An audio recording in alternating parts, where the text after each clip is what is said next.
Por lo pronto, Violeta, ya estamos viendo por ahí que se asoma el diputado Hamlet García Almaguer. Y a propósito, lo invitamos a Hamlet a propósito pues de la votación que hubo en el Poder Judicial para que tomaran la decisión de irse a un paro, pero hubo jueces que votaron en contra. En fin, ahorita platicaremos más al respecto. Por lo pronto le damos la más cordial bienvenida. Diputado Hamlet García Almaguer, buenos días, bienvenido. Buenos días, Violeta, buenos días, Ernesto, y a toda la audiencia de Rompeviento. Un gusto saludarles. Gracias, diputado, por acompañarlos. Bienvenido. Sí, gracias, gracias, diputado Hamlet. Está esta carta paro votación, que ahí la tienes, mi querido Jerónimo. Esta carta, pues donde se ve cómo fue la votación que, pues, que se dio ahí en el Poder Judicial a la pregunta de, como titular del Poder Judicial de la Federación, ¿estás de acuerdo con la suspensión de las actividades jurisdiccionales, quedando solamente guardias, perdón, para la atención de casos urgentes? Sí estoy de acuerdo, votos obtenidos 1,202. No estoy de acuerdo, votos obtenidos 201. Esto en seguimiento a la votación. Y en este texto de la Asociación Nacional de Magistrados de Circuito y Jueces de Distrito del Poder Judicial de la Federación, pues veíamos ayer un tuit que por ahí también tenemos la imagen de Hamlet, del diputado Hamlet García Almaguer, donde hacía un planteamiento que nos parecía también interesante.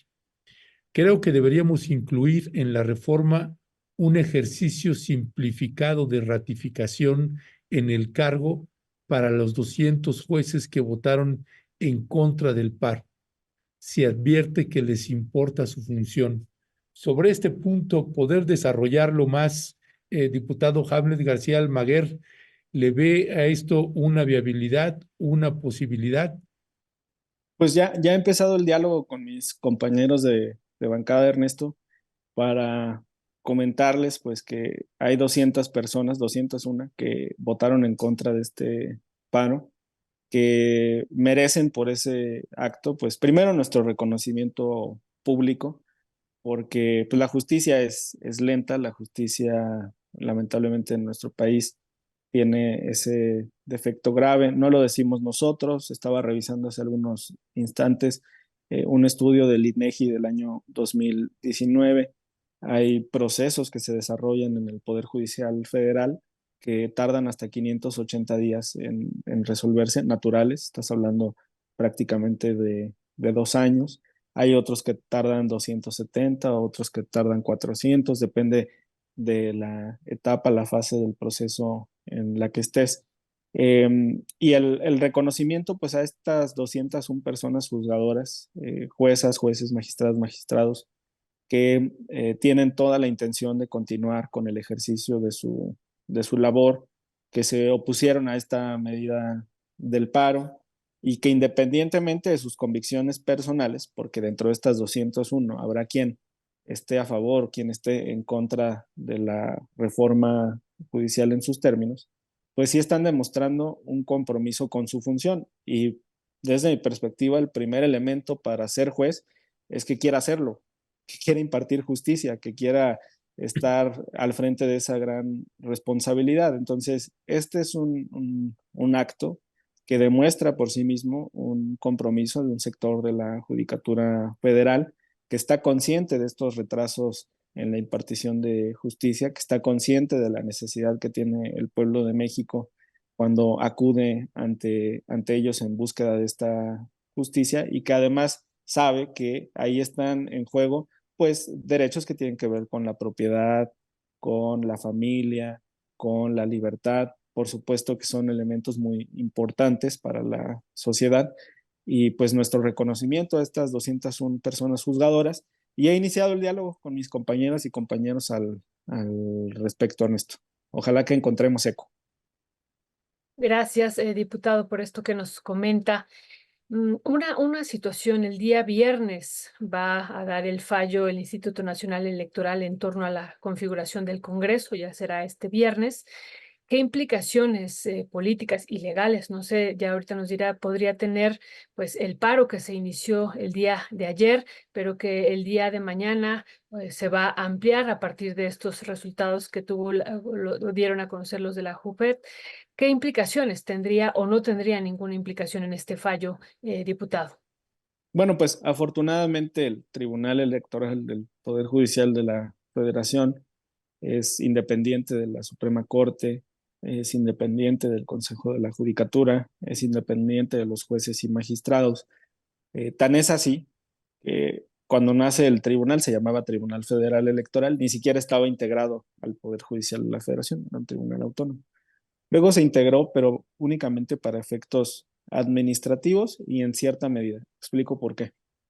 Cuando el Tribunal Electoral manda su presupuesto al Congreso, sí lo tiene que hacer a través del Consejo de la Judicatura, pero sus discusiones son internas a través de una comisión de administración, que es diferente a la composición del propio Consejo.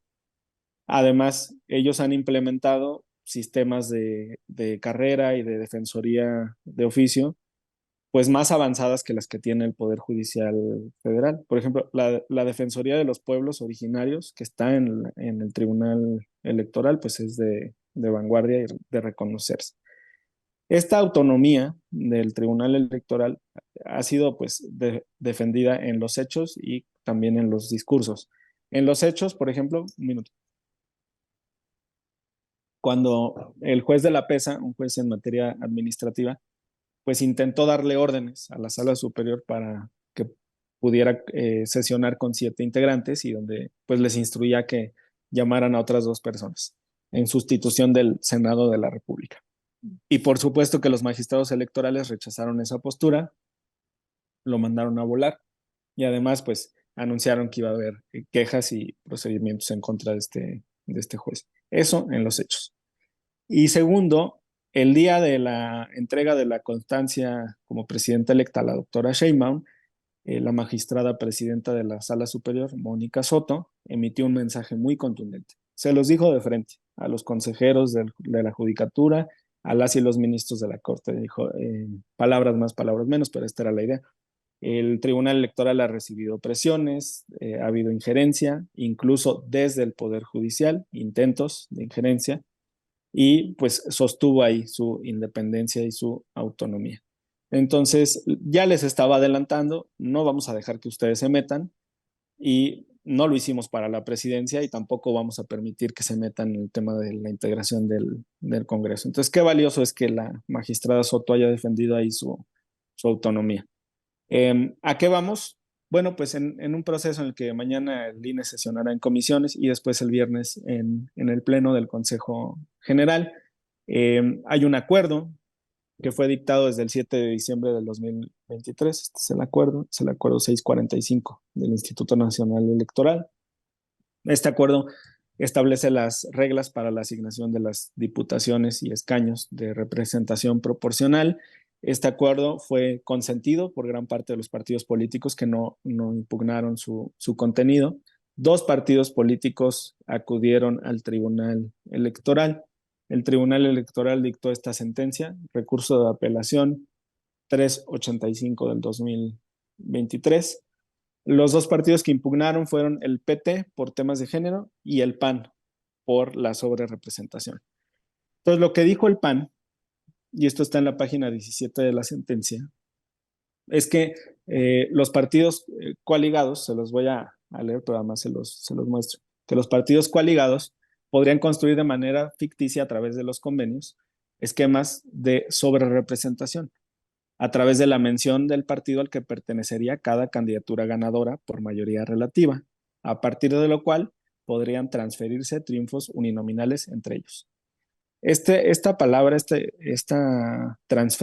concepto de transferencia de triunfos ha sido mencionada últimamente por exconsejeros del INE y también por abogados y por académicos y opinólogos. Entonces están en nado sincronizado con ese concepto. Lo que quizá no saben es que la Sala Superior ya emitió una sentencia en relación a esa supuesta transferencia de triunfos, y eso es en la página 17 de esta resolución, parágrafos 56 y 57. ¿Qué le responde la Sala Superior al PAN? Le dice, contrario a lo que argumenta el partido apelante, el instituto, hablando del INE, sí previó un mecanismo para verificar la afiliación efectiva de los triunfos de mayoría relativa logrados por los partidos políticos coaligados, con el fin de tener certeza sobre a qué fuerza política se le deben de computar y, en consecuencia, sobre la representación de cada partido para efectos de la distribución de las curules de RP. O sea, le está diciendo el tribunal al PAN, este cuento de la transferencia de triunfos no es real, no existe, porque el instituto tiene una vacuna, tiene una medicina que se llama afiliación efectiva. ¿En qué consiste la afiliación efectiva? Que el INE en su sesión del viernes va a revisar, digo, seguramente ya tienen avanzado este análisis, pero estoy diciendo formalmente, y va a decir, todas estas personas que fueron postuladas por Morena, sí son morenistas. Todas estas personas que fueron postuladas por el Verde, sí son verdes. Y todas estas personas que fueron postuladas por el PT de mayoría, sí son del PT. Y encontrará algunas excepciones, que son menores en digamos, la proyección a la que hemos tenido acceso son entre 10 y 15 espacios que corresponden en realidad a otra fuerza distinta de la que los postuló. Pero esto no tiene ningún impacto sobre la mayoría calificada. Tendrá un impacto de entre 10 y 15 diputaciones en la asignación a las bancadas de Morena, de PT o de Partido Verde. Y eso es lo que veremos el viernes. Veremos que el instituto aplica su acuerdo de diciembre del 23, que el instituto sigue los lineamientos que ya emitió el Tribunal Electoral en esta sentencia, y que el instituto lo más que puede hacer es verificar la afiliación efectiva de las y los candidatos. Eso es todo, pero yo no veo riesgo alguno para la calificación de este proceso, para el reconocimiento de esta mayoría calificada. Primero, sintetizando, por el planteamiento de autonomía del Poder Judicial Federal. Segundo, porque son acuerdos que ya fueron dictados desde diciembre y ratificados por el Tribunal Electoral, y en esos términos se tienen que dictar. Ernesto Violeta. Gracias, diputado Hamlet García Almaguer. Diputado, hay un magistrado, Reinaldo Reyes Rosas, que tenemos por ahí la imagen, mi querido Jerónimo, pues metió un amparo, ¿no? Está promoviendo un amparo, y lo que nos llamaba la atención a Violeta y a mí, ayer lo comentábamos con los Maxi abogados, pues es que es un amparo contra la Comisión Permanente y contra la Comisión de Puntos Constitucionales. ¿De qué acusa el magistrado Reinaldo Reyes? Pues dice que se están excediendo los órganos legislativos de sus facultades constitucionales. Señalan, ¿no?, que el procedimiento, pues, que está violentando el artículo 71 de la Constitución, porque ellos dicen que es un proceso formal y que esto lo están violentando. ¿Cuál es tu mirada frente a este amparo que emitió este magistrado, y qué posibilidades le ves? Pues primero los creo capaces de todo. En una de esas hasta le dan una suspensión en contra del proceso legislativo. Pero me parece que eso solo terminaría por darnos la razón sobre la necesidad urgente de esta reforma judicial y de cómo se coluden para proteger sus lujos, privilegios y excesos. Tercero, pues nada más que lea la Constitución. Es un requisito para la votación de las reformas constitucionales, pues que se tenga un análisis en comisiones, en el pleno de la Cámara, luego que vaya al Senado, otra vez a comisiones y a pleno, luego que vaya a las legislaturas de las entidades federativas y se reúnan 17 votos a favor, y luego que regrese para su promulgación, sanción y publicación en el Diario Oficial de la Federación, y la declaratoria formal de constitucionalidad. Pues son 25 pasos. Y todo nace a partir del ejercicio del derecho a la iniciativa. Yo más que un proceso, hablaría de obligaciones constitucionales y de facultades. El presidente tiene la facultad de enviar iniciativas al Congreso. El Congreso tiene la facultad y la obligación de dictaminar las iniciativas, ya sea en sentido favorable o negativo. Eso es lo que está haciendo la Comisión de Puntos Constitucionales y por esa razón, bueno, pues nosotros vamos a avanzar. Aunque estemos en receso, de todas formas, pues la Comisión de Puntos Constitucionales puede seguir realizando trabajos de deliberación y ya será el próximo pleno de la próxima legislatura quien decida si este dictamen, que es una opinión, la acepta en sus términos, la modifica o la revoca. Entonces, para mí no hay ninguna afectación, nada más estamos acudiendo al procedimiento establecido, Ernesto. Gracias, diputado. Diputado, pues estamos viendo que y también quiero pedir su opinión sobre eso, sobre este paro se está extendiendo pues, a varios estados de la nación mexicana y una de las argumentaciones que se dice es que los diálogos nacionales para la reforma del Poder Judicial pues fueron una simulación. Fueron una simulación y bueno, eso por un lado. Y lo otro, pues, ¿cuál será el alcance político que podría tener estos paros? Ya nos ha dicho que en lo que va a decidir el INE el día viernes, pues no hay posibilidad. En la Comisión de Puntos Constitucionales también, ahora que se va a aprobar este dictamen, por lo que estoy escuchando tampoco. Pero entonces, ¿cuál es el alcance? ¿Cuál es el objetivo de este paro entonces en términos políticos? Primero sobre el paro me gustaría distinguir entre los trabajadores y los jueces y magistrados.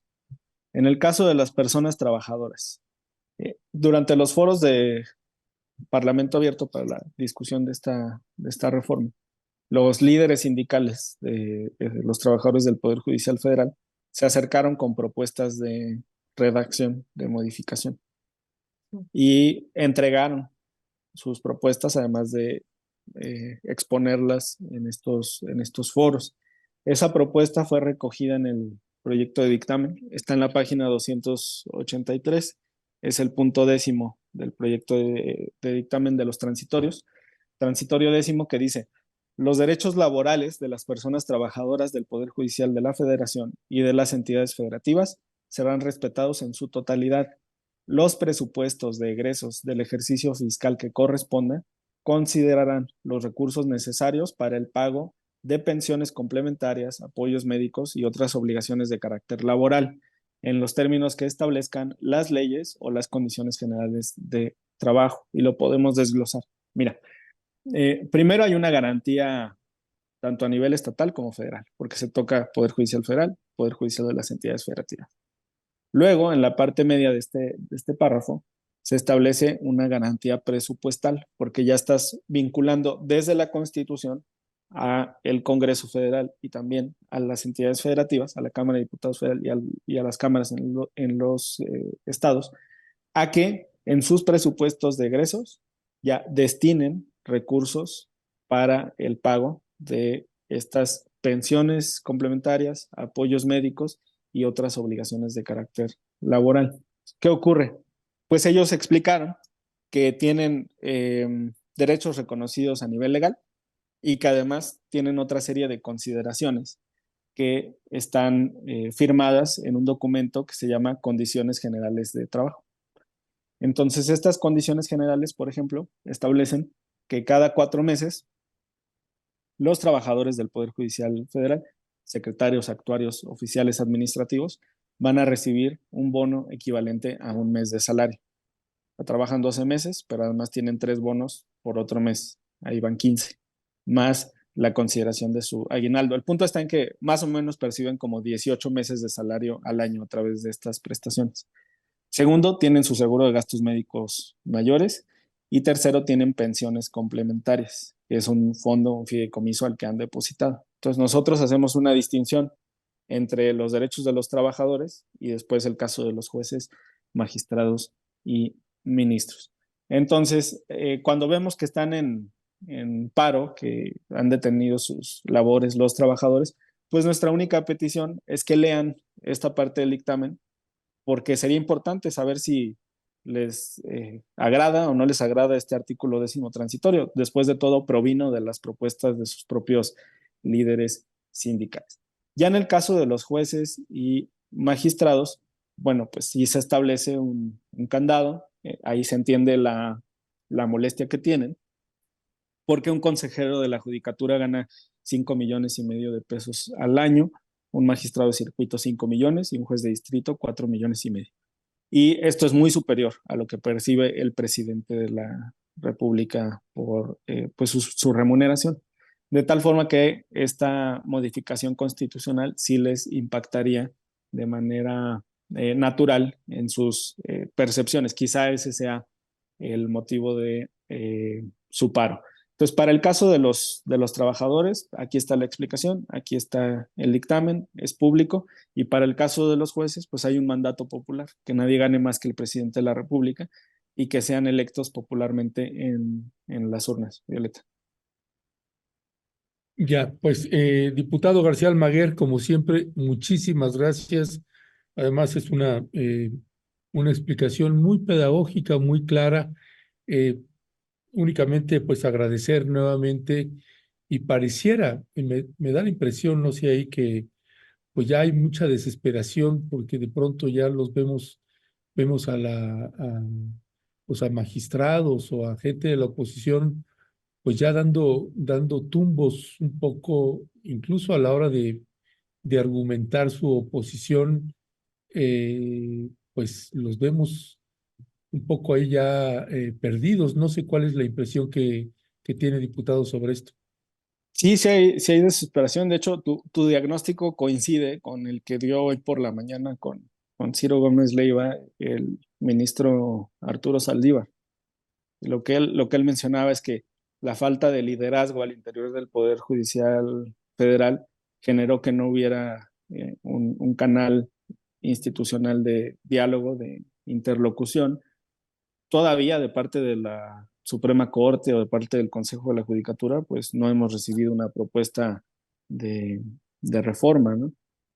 Han hecho pues manifestaciones públicas, algunas incendiarias, en contra de la reforma, pero no mencionan cuáles son los aspectos que rechazan o cómo propondrían que se pudieran mejorar.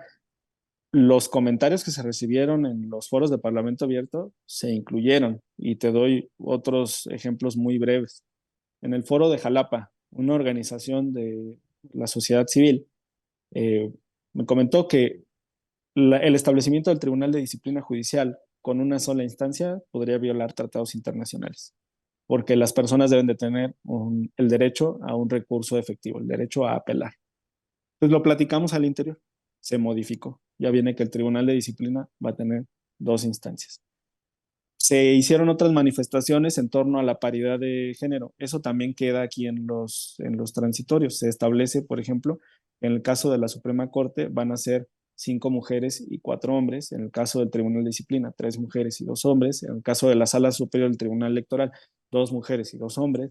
Para magistrados de salas regionales, 2 mujeres y 1 hombre. Y para el caso de juezas y jueces de distrito, magistradas y magistrados de circuito, van a ser 5 y 5. Condiciones de paridad, eso también se garantizó. En el foro de Saltillo, representantes de las barras y también académicos decían, oye, ¿por qué no? Esto lo dijeron públicamente, no en la unidad. ¿Por qué no le dan autonomía a la escuela judicial? Bueno, eso también viene aquí en el dictamen, creo que es la página 113. Entonces, gran parte de estos argumentos, de estas consideraciones, fueron recogidos en el proyecto. Y por eso nosotros lo hacemos público, que se analice, que se discuta y el 26 de agosto lo someteremos a votación, Ernesto Violeta.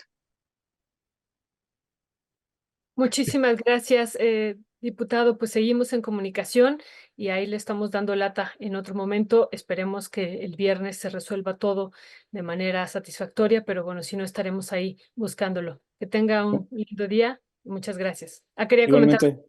No, nada más despedirme. Gracias. Gracias a usted, diputado.